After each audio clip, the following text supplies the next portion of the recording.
Hello,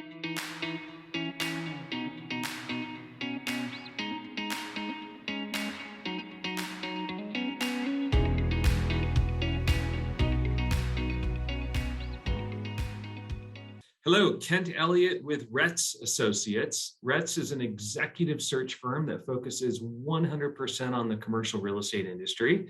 We're based in Newport Beach, California, but we have recruiters across the country. I founded the firm way back in January of 2002, so we are at that 20-year mark, which is a wonderful success to achieve during the cyclical nature of the real estate industry.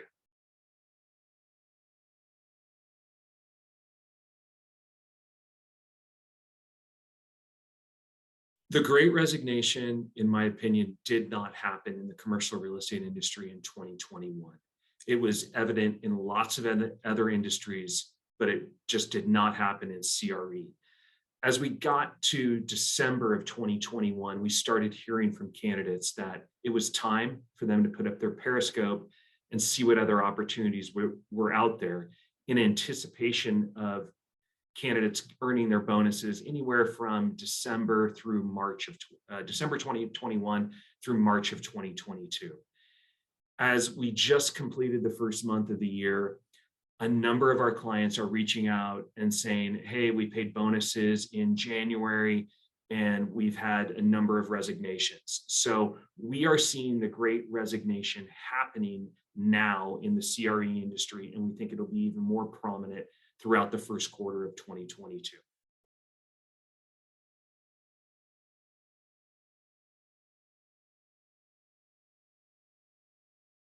What we are recommending to our clients during this period of Great Resignation in CRE is flexibility. About a month ago, we conducted a survey and had 1,000 respondents. And basically the survey said, candidates, if you're going to change jobs, if an employer does not offer a work from home component, would you be open to it? The results were not shocking. They were very obvious given what we've been through the last 2 years. And the results were 50% of candidates said they'd only consider an opportunity that has a work from home component. We did a follow-up on that and asked, well, how many days work from home? At the end of the day, 73% of the candidates that responded, and there were over 1,000 responses, 73% said anywhere from 1 to 4 days a week. The outliers 0 or 5 were small single-digit percentages. So what CRE employers can do is, number one, accept that work from home is here to stay. Candidates, employees have been given a taste of that apple the last 2 years. If you take it away from them, you're going to be faced with a higher percentage of turnover in 2022 than in previous years. Then, to compound the situation, when you go to replace a candidate, if you're not having that work from home component, you're going to only be dealing with half of the candidates out there who might be interested in your position. So with the shortage we already have, and if you don't have a work from home component to your company, you'll just be faced with a much smaller pool of candidates out there.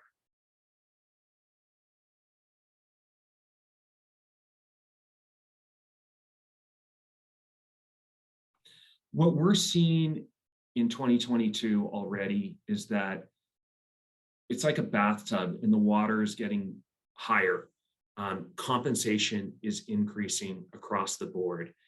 We are seeing some shocking numbers in very niche segments, like, for example, industrial development. One of our clients reached out and said, hey, my VP of industrial construction and development, we hired a few years ago at a base of 200, and we went through his review and he was looking for we offered 220, a nice 10% increase. He countered at 240. So we spent some time negotiating with him. And then a week later, he came back and said, hey, I've got to share with you, I've had another employer reach out to me at a base of 300. We're seeing some shocking numbers out there in very niche segments. For a lot of other segments, we're seeing more than just annual increases. We're seeing 10, 20% increases in base salaries as people make changes in 2022 and what they're looking for.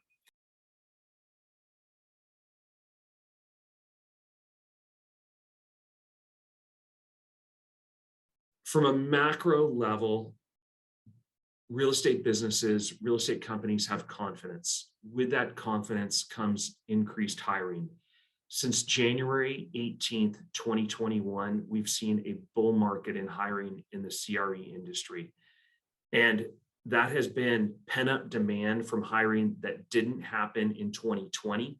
It got doubled up in 2021. And now with further confidence, we're seeing that happen in 2022. So there's tremendous demand to hire. We've already talked about a labor shortage. As a result, one of the main results of that has been an increase in compensation across the board, whether it be positions in accounting, asset management, acquisitions, development, financial analysis.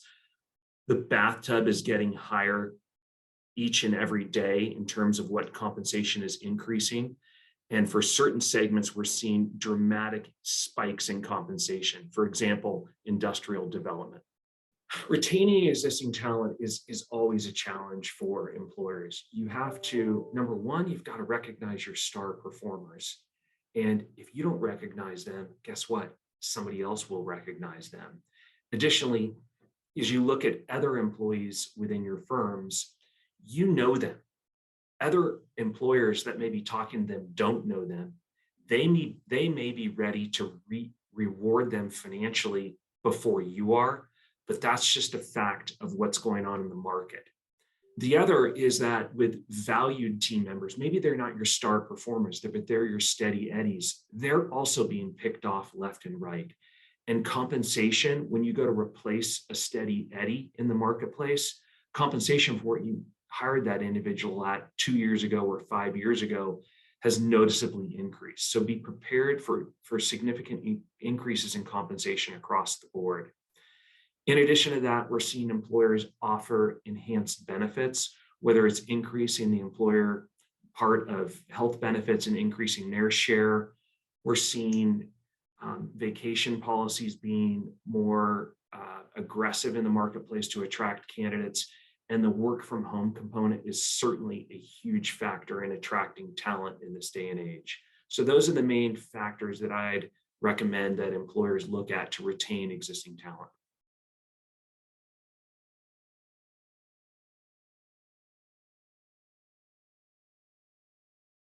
DEI recruiting right now, 2022 and 2021, is one of the hottest topics out there. Everybody, it seems like, that calls us about a search, one of their requests is we want to see diverse talent. And diversity means different things to different people. It can be anybody that is non-Caucasian male, or it can be very, very specific. So number one is understanding what that means to an employer. What we've seen in one of the most successful examples is we had a client come to us that wanted to hire a VP of industrial acquisitions. And they said, we need to make a diverse hire. And they said, we're going to give you the flexibility to bring us a candidate who doesn't have any industrial experience. We did that. We brought them a candidate, a diverse candidate who came from a healthcare REIT, and they hired her. In her first week, she was sitting in the call it the bullpen with analysts and associates, kind of understanding their models. And she asked him, "Hey, why are you doing this? Why don't you write a macro? Why don't you program to export data from Argus into Excel?" And they kind of looked at her and were like, "Well, we just start over from scratch with this model." That night, she went home and wrote a model for this major PE firm. The next day presented it, and they don't take changes to their model lightly. It got pushed all the way up to their headquarters in New York, and they accepted this change to their model, which results in like a 10-minute decrease in time that it takes to put all the information in a model.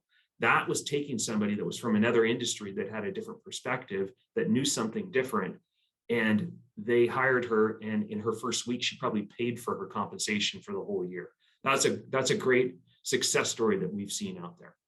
To learn more about hiring challenges and how to hire in 2022, please feel free to look at our website. We have all sorts of thought leadership articles. Our website is www.retsusa.com. And feel free to reach out to me. My email is kent@retsusa.com. I'm all over LinkedIn, and it's all over our website too. Thank you.